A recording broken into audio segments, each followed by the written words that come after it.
If you plan on being out this evening, you want to be aware that there will be a major roadblock, including several law agencies. The roadblock will be on the main highway between Jacksboro and Caravel at Dog Creek Lane from 9 to 11 p.m. State Representative Dennis Powers stopped at WLAF today to tell us what happened last week in Nashville. Hello, I'm Dennis Powers. I'm your state representative, and I'm going to bring you an update from Nashville and what's going on down there. A couple of things that happened this week. As you know, we have a big drug problem, not only here but across the state of Tennessee, so we've really been concentrating on working on that. So one thing that we've done is to create a Class C felony for anybody that will manufacture, deliver, sell any kind of drugs or any kind of imitation controlled substance. We have to stay one step ahead of the drug dealers right now, and so what they're doing is taking a lot of drugs, doing a derivative of it. We actually had two different bills that went through that, and I got to co-sponsor one of them, and it deals with a derivative or analog of any type of meth. So those are the things that we're trying to crack down on and make sure that we get meth off the street and we rid the state of meth. I got to work on a bill called the I Hate Meth Act last year.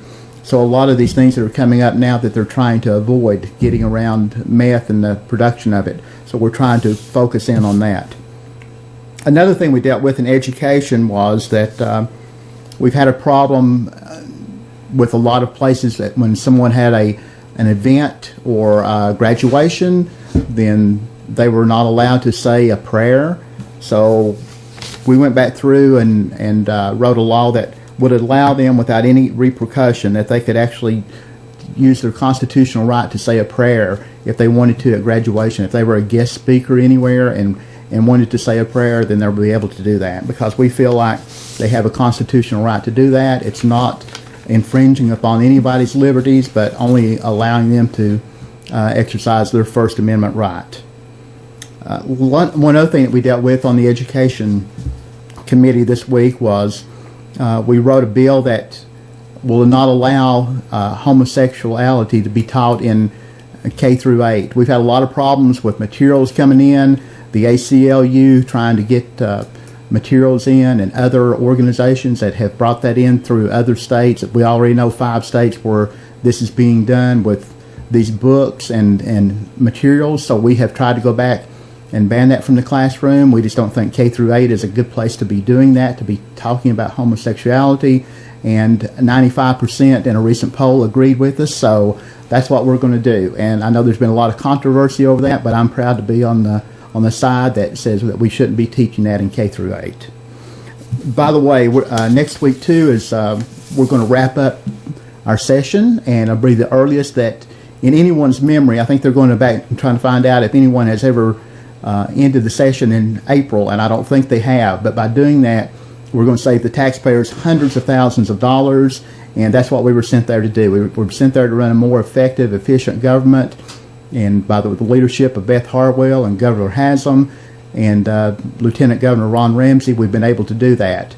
And so we're going to wrap things up, go home, get back to our regular jobs, and try to cut down on the expense of state government.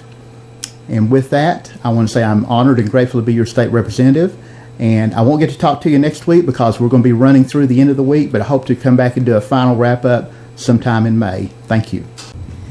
The Agriculture Department's Tammy Allgood says the mild winter and warm spring mean that the fruit is closer to being ripe than in a typical year.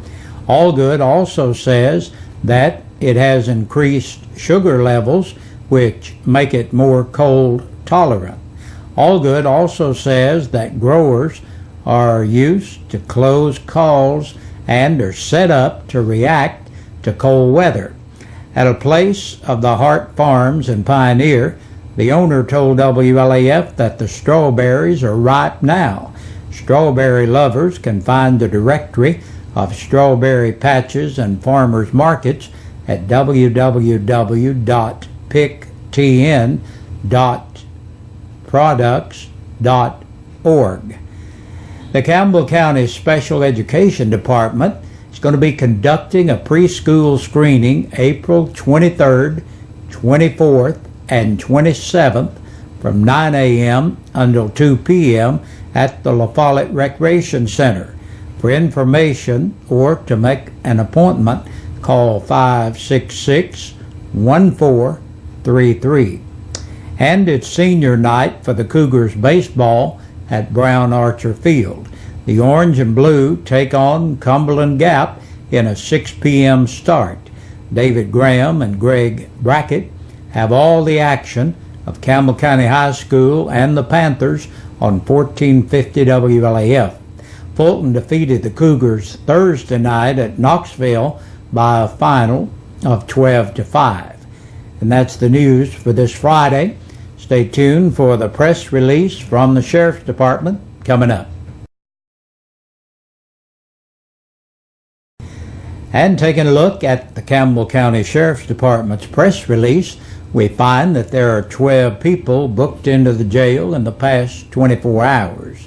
Mohammed Yadi Rayam, age 20, of Puritan Street in Michigan, for speeding in a construction zone and driving while suspended.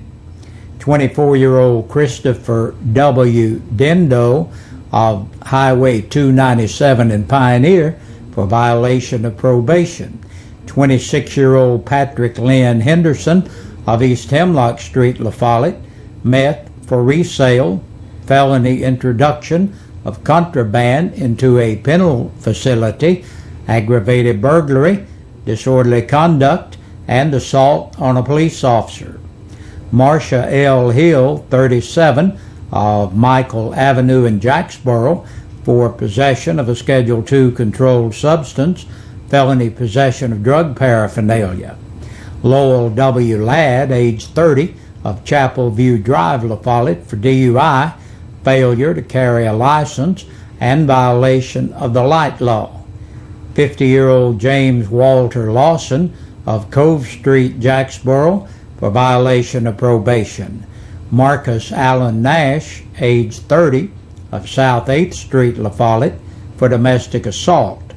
31-year-old Michael Wayne Phillips of Hatmaker Ridge Road in Jacksboro, for violation of probation. Kenneth Ray Powers, 31, of Jones Ridge Road in Speedwell, on a capious bench warrant. 27-year-old Brandy Lynn Sloan of Linden Avenue, La Follette, for possession of a Schedule II controlled substance and public intoxication. Shantina Nicole Smith, 26, of Tackett Loop Road, Caravel, on a capious bench warrant. And last today, 28-year-old Johnny Ray Tolliver of East Virginia Avenue, La Follette, for violation of probation. And that's the news and the report from the Sheriff's Department for this Friday. Stay tuned next. We got more coming your way. Hope you have a great weekend, and we'll see you back here again on Monday. We sing happy birthday to you, and may all your dreams come true. Happy, happy birthday. Oh, This is your birthday song. Celebration all night long. May all you Good Friday evening, everybody. Welcome into your birthdays and anniversaries. That's brought to you by Eastside Pizza and Deli and WLAF. Now, we're giving away a couple free dinners today. But first, let's mention who's celebrating a birthday and anniversary today. Elizabeth Howard starting off our birthday list. Mildred Reynolds celebrating a birthday. Gail Wilson. Sherry Ramsey. Sherry turned 26 today. Bethany Walden, 14. Katie Shoup turned 16 today. Sweet 16. Shane Shoup, 29 years old today. And yesterday, got a belated birthday. Big Josh's niece, Nicole Renee Eder, celebrated a birthday. Want to wish all of you a very happy birthday. Now, our winner from today's drawing for the Eastside Pizza and Deli 2 free dinners is Kayla Jones. Miss Kayla turned 18 back on Saturday. She's our latest winner for our birthday club. Celebrating an anniversary today, Mr. and Mrs. Will Grimes celebrated 15 years today. And Edwin and Laureen Leach celebrated 55 years today. And our winner from that drawing is Danny and Faye Baird, who celebrated 33 years back yesterday. I want to congratulate you.